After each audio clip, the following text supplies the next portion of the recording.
Hello and a very warm welcome. Your mid-season driver ratings. 12 rounds down, halfway through the season. We're going to cover every driver and rate them for their first half of the season.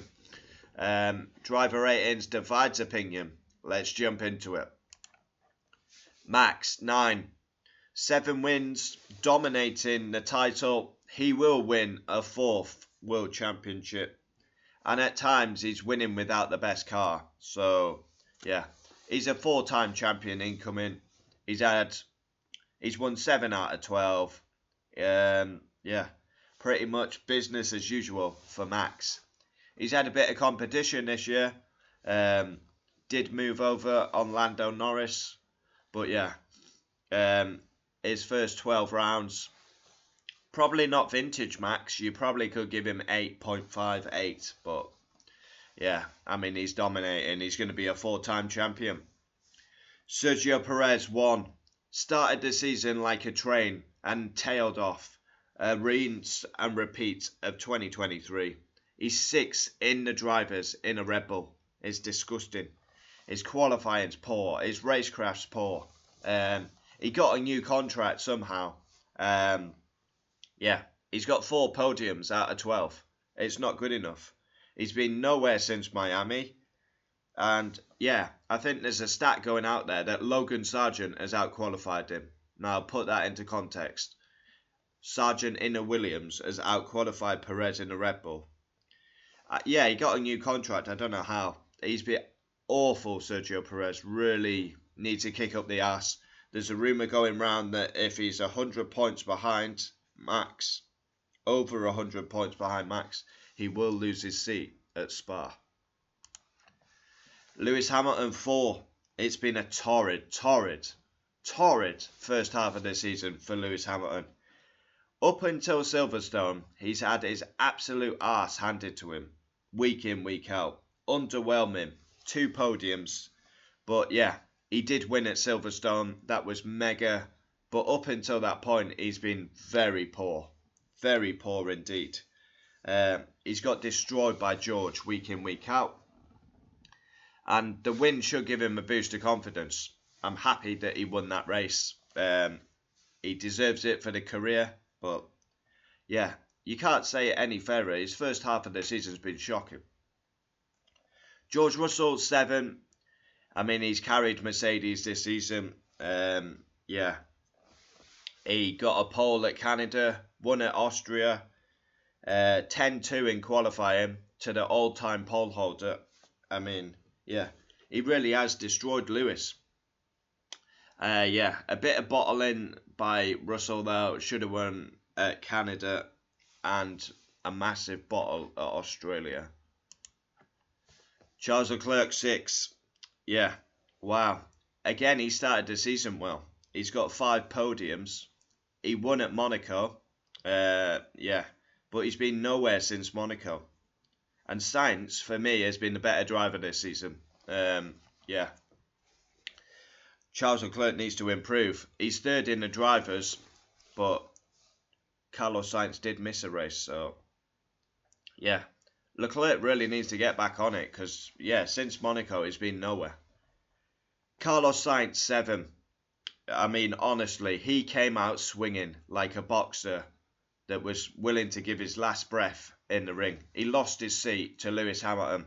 He came out absolutely swinging. Podiums.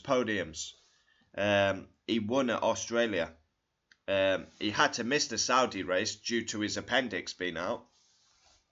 Honestly, he came out swinging to Carlos Sainz. 5 podiums, 1 win, and he missed the race, and he's 4th in the drivers. He's been a better driver, in my opinion.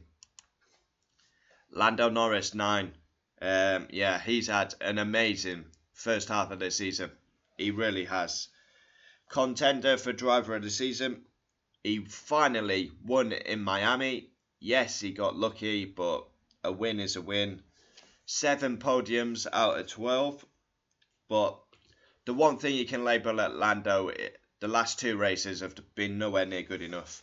And every interview he comes out now saying, I could have won this, I should have won this.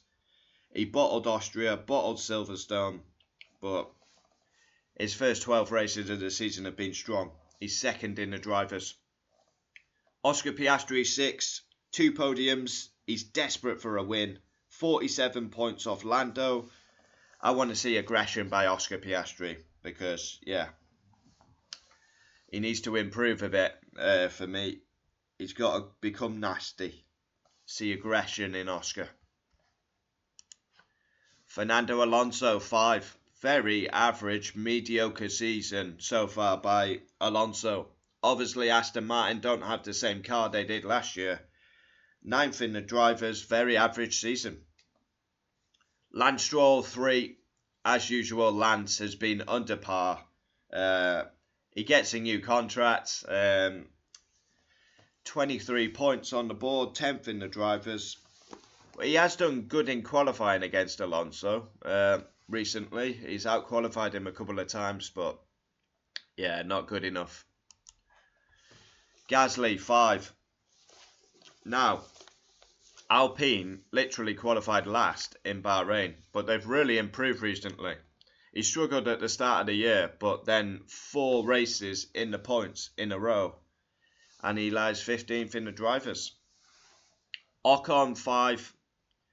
Ocon's strong point was motivating the team. He really was motivating the team in difficult periods, and then he basically loses his seat. He's been superb in qualifying. Yeah, the progress has been really good at Alpine. Going back to Ocon, also he had a clash with his teammate again. Yeah, not good. Alex Albon 4. Another one, very underwhelming. I expect better from Alex Albon. Team leader. The Williams car is difficult, but yeah, Williams have not been good. I said they would underachieve this season, and it's looking that way. Points at Monaco and Silverstone. He's beating Logan, but you know, that's not that difficult, is it? But the car's difficult. Logan Sargent 1. Yeah. His only positive of the season was Silverstone.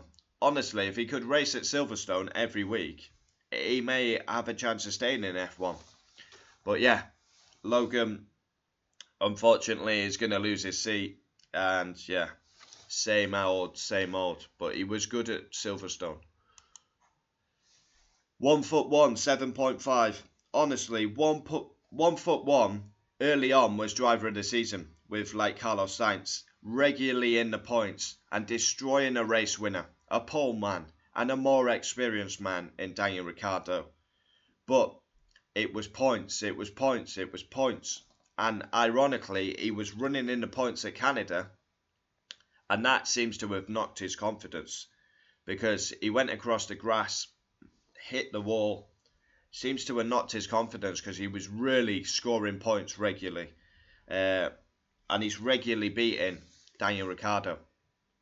Again, he's overlooked for the Red Bull drive, which is a bit of a disgrace, to be honest. But Yuki, it's probably a good thing he's not going to Red Bull, as we know what they do to their drivers. But yeah, he's got a new contract for his performances. He did score at Silverstone. Yeah, he did get a 10th at Silverstone, so yeah, he needs to get back scoring regularly. Daniel Ricciardo 4 should be beating Yuki Tsunoda with the experience he has. He's not. He's looked below par, and many believe Daniel Ricciardo is finished. Sauber, well, this will be quick and easy. Yes, Guan Yu Zhou, Valtteri Bottas 3. 3 apiece. Sauber, no points on the board. Awful pace. Nowhere. There's no fight, no pace, no passion, and the pit stops are absolutely dreadful. All in all, Sauber are an absolute shit show. Yeah, I don't really need to spend much more on Sauber. Nico Hulkenberg 8. Oh, Charlie Boy's windmilling again over Nico. Yeah, you're too right, I am, because he's superb. 11th in the drivers. Haas are now 7 in the constructors, breathing down Racing Bull's necks. Because of one man, yes, Mr. Saturday, Nico Hulkenberg. He beats Kevin Magnussen on a regular basis, week in, week out. And his last 2 races, he scored a 6th place, Austria and Silverstone. That is absolutely outstanding in a Haas, carrying Haas on his back. Kevin Magnussen 3. Once again, Kevin Magnussen never learns his lesson. Dirty driving, dirty antics. Miami was an absolute disgrace, holding up Lewis Hamilton to benefit Nico Hülkenberg. And then he crashed into Sargent. And then Monaco, he caused a mass pile-up. I mean, honestly. How he's not got a race ban, I don't know. He's got 5 points, 16 in the drivers.